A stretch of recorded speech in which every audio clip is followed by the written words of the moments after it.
Herod the Great. The name strikes an almost mythical tone, conjuring images of grand palaces, bustling cities, and a man whose shadow loomed over Judea like a colossus. And yet, beneath the facade of greatness lies a tale steeped in paranoia, betrayal, and unimaginable cruelty. His name, etched in the annals of history, carries a dual legacy, that of an architectural genius and political mastermind, but also of a tyrant whose hands were soaked in the blood of his own family and allegedly innocent children. Why was Herod called the Great? Was it his architectural feats, his political cunning, or the fear he inspired?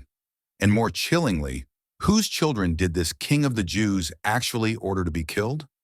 To answer these questions, we must journey into the life of one of history's most enigmatic figures, a man whose greatness was matched only by his monstrous deeds.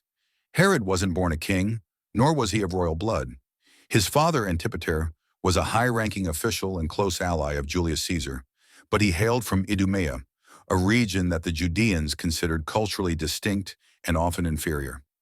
Herod's mother, Cyprus, came from a prominent Nabatean family, adding another layer of outsider status to his lineage. Despite these obstacles, Herod's rise to power was meteoric. His father's political savvy laid the foundation, but Herod's charm, ambition, and ruthlessness were the real engines of his ascent.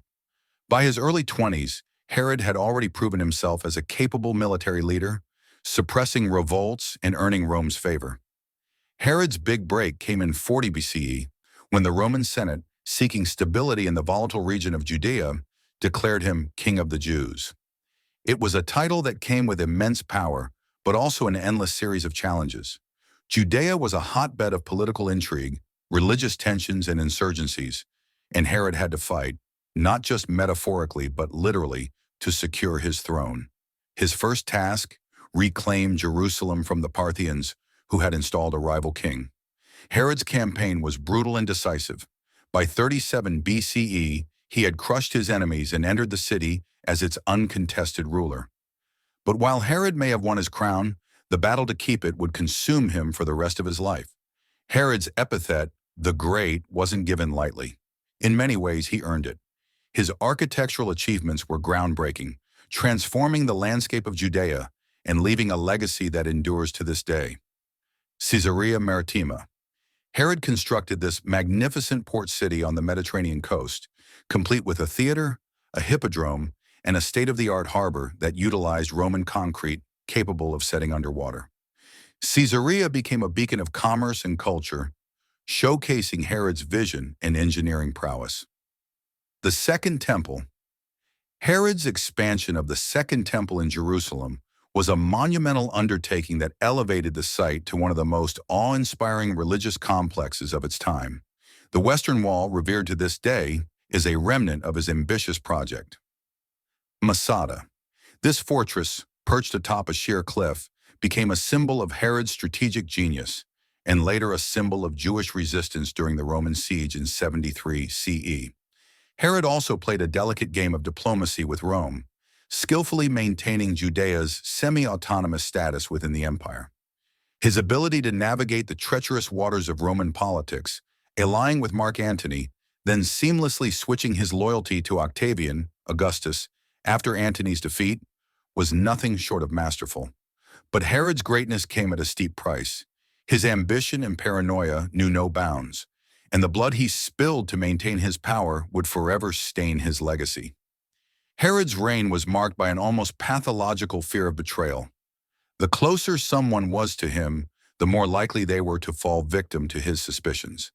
He saw threats everywhere, sometimes real, often imagined, and responded with brutal efficiency. One of his first targets was the Hasmonean dynasty, the previous ruling family of Judea. Although Herod had married Mariamne I, a Hasmonean princess, to solidify his legitimacy, he never trusted her family. Herod executed Mariamne's brother, Aristobulus III, who had briefly served as high priest. The young man, popular among the people, was drowned under suspicious circumstances at Herod's orders. But Herod's paranoia didn't stop at in-laws. Mariamne herself became a victim. Despite professing deep love for her, Herod had her executed in 29 BCE, convinced, perhaps wrongly, that she was plotting against him. The decision haunted him for the rest of his life, and he reportedly descended into bouts of madness, calling out her name and mourning her loss. Herod's own children were not spared. His sons by Mariamne, Alexander, and Aristobulus were executed on charges of treason in 7 BCE. Years later, another son, Antipater, met the same fate just days before Herod's death. By the end of his life, Herod had wiped out nearly everyone who might have posed a challenge to his rule, leaving a trail of devastation in his wake. Perhaps the most infamous story associated with Herod is the biblical account of the Massacre of the Innocents, as told in the Gospel of Matthew. According to the narrative, Herod, upon hearing from the Magi about the birth of a king of the Jews in Bethlehem, ordered the slaughter of all male infants in the region to eliminate this potential rival. The story is chilling, but its historical accuracy is debated. The Jewish historian Josephus, whose works provide a detailed account of Herod's reign, makes no mention of such an event. Some historians argue that the story might be a later addition to the Christian narrative, designed to draw parallels between Jesus and Moses.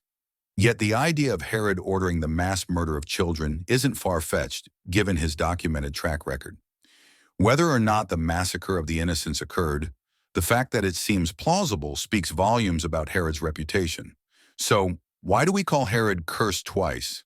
The first curse was internal, a mind plagued by paranoia and insecurity. Despite his immense power, Herod was a man who could trust no one, not even his closest family members. His constant fear of betrayal led him to commit atrocities that alienated him from his people and even from Rome, whose leaders often marveled at the scale of his ruthlessness. The second curse was external, the way history has remembered him. For all his achievements, Herod's name is more likely to evoke images of bloodshed than of architectural splendor. His legacy is overshadowed by his cruelty, his family's suffering, and his association with the biblical slaughter of innocents. Herod's last years were marked by physical and mental torment.